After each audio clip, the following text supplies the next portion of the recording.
1990 का वो दशक याद है आपको, जब शक्तिमान, रामायण, महाभारत जैसे बहुत ही प्रसिद्ध धारावाहिक देखने के लिए आप में से एक व्यक्ति घर के छत पर खड़ा होता था, एंटीना हिलाता था और दूसरा व्यक्ति नीचे खड़ा होकर आपको बताता था कि सिग्नल आ रहा है या नहीं।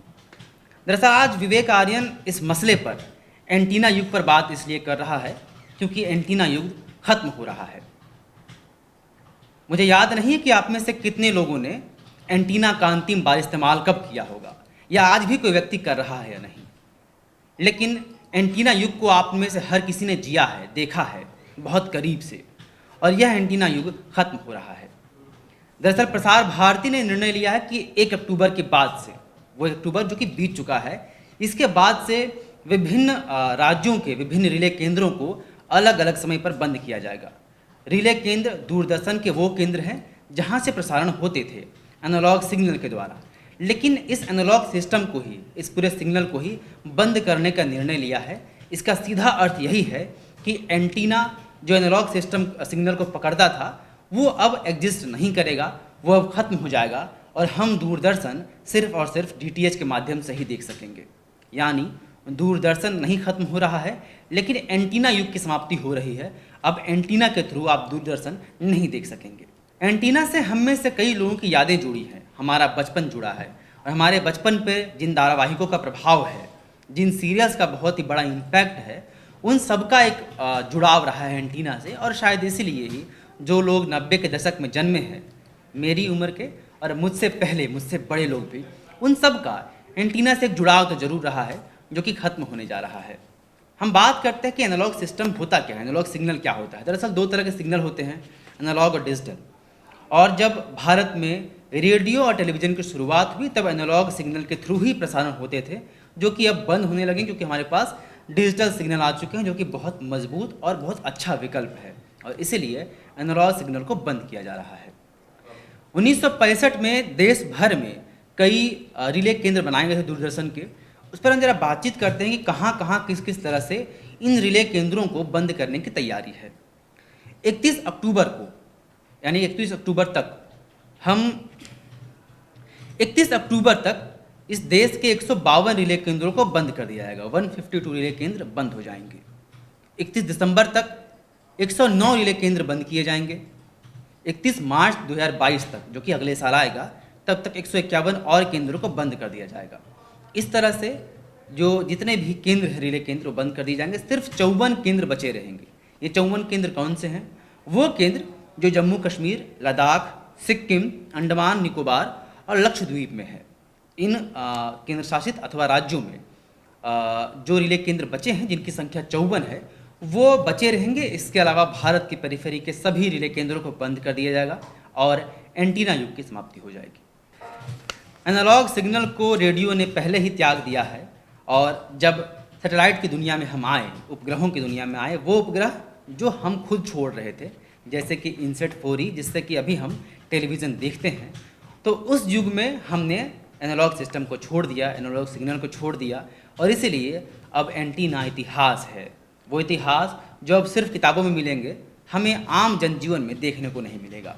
1923 में पहली बार भारत में रेडियो का प्रसारण शुरू हुआ, और 1927 में, यानी कि 5 साल बाद, सरकार ने कहा कि इसे हम गवर्न करेंगे, हम ओन करेंगे, प्राइवेट लोगों को अधिकार नहीं है। हालांकि बाद में प्राइवेटाइज किया गया, अभी कई FM चैनल्स दिखते हैं, लेकिन तब जब रेडियो की शुरुआत हुई थी, इसे बंद कर दिया गया था और सिर्फ सरकारें जो है वो गवर्न करती थी।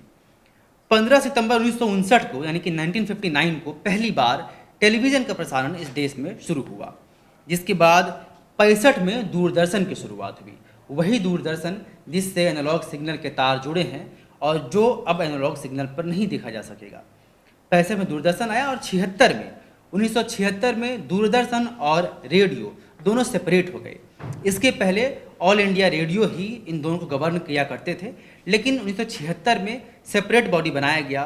प्रसार भारती के अंतर्गत दूरदर्शन भी आया और प्रसार भारती के अंतर्गत ऑल इंडिया रेडियो भी आया है। और इसी प्रसार भारती ने अब निर्णय लिया है कि 1 अक्टूबर के बाद से एनालॉग सिग्नल को खत्म कर सभी रिले केंद्रों को बंद करने का की जो प्रक्रिया है वो शुरू की जाएगी।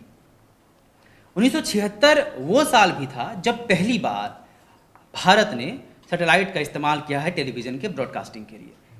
तब ATS-6 जो कि एक अमेरिकन सैटेलाइट है, उसके थ्रू हम लोगों ने उनके मदद से भारत में टेलीविज़न ब्रॉडकास्टिंग शुरू की पहली बार सैटेलाइट के माध्यम से, जिसके बाद में इनसेट 4E नाम का सैटेलाइट भारत के पास अपना सैटेलाइट आया। और आज जितने भी तरह के टेलीविज़न आप देखते हैं, प्राइवेट हो या दूरदर्शन भी हो, अगर आप DTH के माध्यम से देख रहे हैं या Tata sky, dish TV, cable के थ्रू देख रहे हैं, इन तमाम प्रक्रिया में सैटेलाइट इन्वॉल्व है और आप सैटेलाइट के थ्रू ही देख रहे हैं।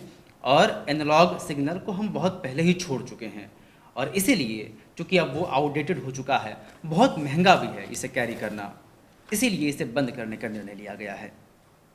1982 में दूरदर्शन नेशनल हो गया, यानी कि देश भर में एक साथ देखा जाने लगा। और 1982 ही वो साल भी था जब भारत में कलर टेलीविज़न का, यानी कि रंगीन सिनेमा का युग आया। सिनेमा का नहीं, सिनेमा तो पहले आ चुकी थी, रंगीन टेलीविज़न का युग आया और हम कलर्ड वे में देखना हमने शुरू किया।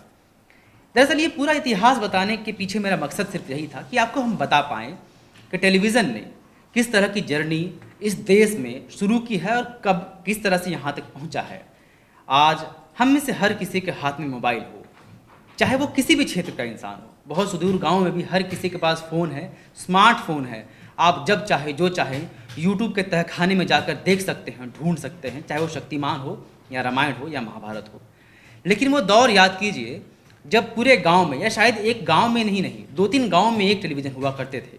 आपको शक्तिमान देखने के लिए, रामायण देखने के लिए, महाभारत देखने के लिए, या जूनियर जी, शकलक बुम बुम तरह तरह के धारावाहिक देखने के लिए आपको दूसरे गांव में जाकर, जिस किसी एक व्यक्ति के घर में टीवी हुआ करता था, वहां आप ज़मीन पर बैठते थे और 50-60 की संख्या में एक साथ आप छोटे से टेलीविज़न पर अपने पसंदीदा धारावाहिक को देखते थे।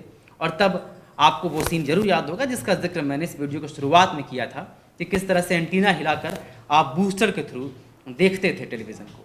अफसोस नहीं है, लेकिन हम में से हर किसी की, जो कि मानव की प्रवृत्ति होती है कि हम पुरानी चीज़ों को याद कर थोड़ा इमोशनल हो जाते हैं, खासकर भारतीय लोग।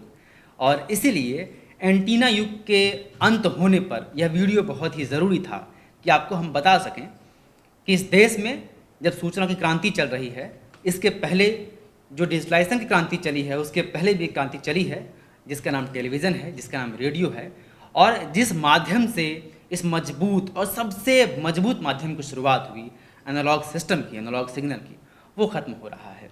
यूँ तो बदलते समय में दूरदर्शन की उपयोगिता भी उस तरह से नहीं रही, उतनी संख्या नहीं रही जिस तरह से हम लोग देखते थे, वो क्रेज़ नहीं रहा। लेकिन दूरदर्शन आज भी देखा जा रहा है और बहुत चाव से देखा जा रहा है। दूरदर्शन जिंदा है सैटेलाइट के थ्रू, लेकिन एनालॉग सिस्टम ख़त्म हो रहा है, एंटीना ख़त्म हो रहा है। अगर आपके घरों के छत पर एंटीना भी बचा हुआ है, टूटी फूटी अवस्था में वो है, तो ज़रूरत है कि उसकी अंतिम तस्वीर ले लीजिए, उसकी तस्वीर लेकर सोशल मीडिया पर पोस्ट कर दीजिए और अपनी यादें भी उसके साथ पोस्ट कर दीजिए, लिख दीजिए, क्योंकि शायद बाद में आपको ये मौका ना मिले। इस नोट पर हम ख़त्म करते हैं। एंटीना युग के ख़त्म होने पर आप क्या प्रतिक्रिया देना चाहते हैं, क्या सोचते हैं, इसे लिखिए। साथ ही द फॉलोअप के इस वीडियो के नीचे कमेंट बॉक्स में अपनी यादों को साझा करिए कि किन यादों के साथ आप बड़े हुए हैं और किस तरह से आपके बचपन में इस एंटीना ने एक महत्वपूर्ण योगदान दिया है, वो भी लिख कर कमेंट बॉक्स में बताएं। आप देख रहे हैं द फॉलोअप, सहयोगी ऋषभ के साथ में विवेक। नमस्कार। विवेकानंद विद्या मंदिर स्कूल एक CBSE affiliated English medium coed school है। हम शिक्षा के साथ संस्कार देते हैं। thefollowup.in. Like, share, and subscribe. www.thefollowup.in